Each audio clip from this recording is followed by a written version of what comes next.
Құрметті ата-аналар, назарларыңызға бірінші сыныпқа құжат тапсыру үшін тіркелу видео нұсқаулығын ұсынамыз. Ол үшін ЕКОВ порталына кіруіміз қажет. Порталдың оң жақ жоғарғы бөлігіндегі кіру батырмасын басамыз. Кіру батырмасын басқаннан кейін электронды цифрлық қолтаңбаны таңдаймыз. Ары қарай сертификат таңдау, электронды цифрлық қолтаңба сақталған папканы белгілеу қажет. Құпия сөзді енгіземіз. Және ашу, одан кейін қол қою батырмаларын басамыз. Кіргеннен кейін оң жақ жоғарғы бөлігінде сіздің аты жөніңіз шығады. Және сіздің балаңызды тіркеу үшін ең алдымен білім деген бөлімді таңдаймыз.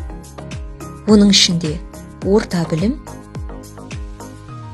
соның ішінде қызметтер бөлімінде білім беру ұйымына құжаттарды қабылдауды таңдаймыз. Онлайн сұрау деген батырманы басамыз. Басқаннан кейін бірінші қадам өтініш түрін таңдау, білім беру ұйымдарына қабылдау және құжаттарды қабылдау. Бірінші сынып. Және оны таңдағаннан кейін сіздің байланыс телефоныңыз, электронды поштаңыз шығады. Өтініш кімнен берілгендігін белгілеуіміз қажет. Ата-ана және баланы таңдаймыз. Балаңыздың ЖСН көрсетіліп тұрады. Сол бойынша таңдау батырмасын басамыз.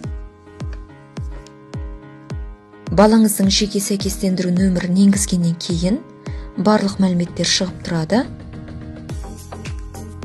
Оқу түрін таңдауымыз қажет. Жалпы білім беру.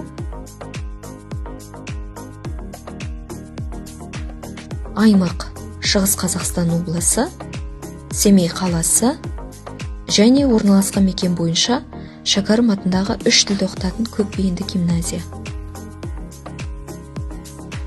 Оқу тілі қазақ тілі. Бұл мәліметтерді таңдағаннан кейін құжаттарды жүктеу қажет болады.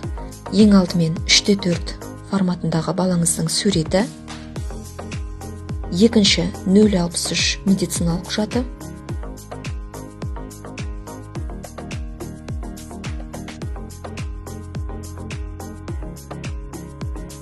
және үшінші 026 баланың денсаулық жағдайы туралы құжаттың 15-ші, 28-ші, 30-ші беттерін қана толық анық түрде түсірілген құжатты жіберуіміз қажет.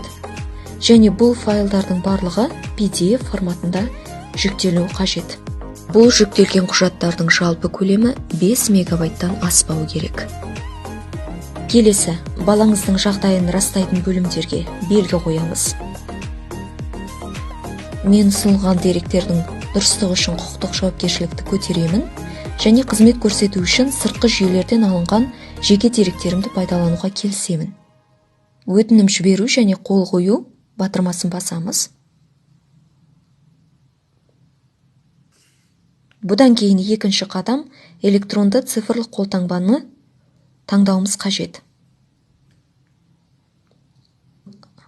Ақпараттық тасымалдаушы құрылғыдан тұрған жерін таңдап,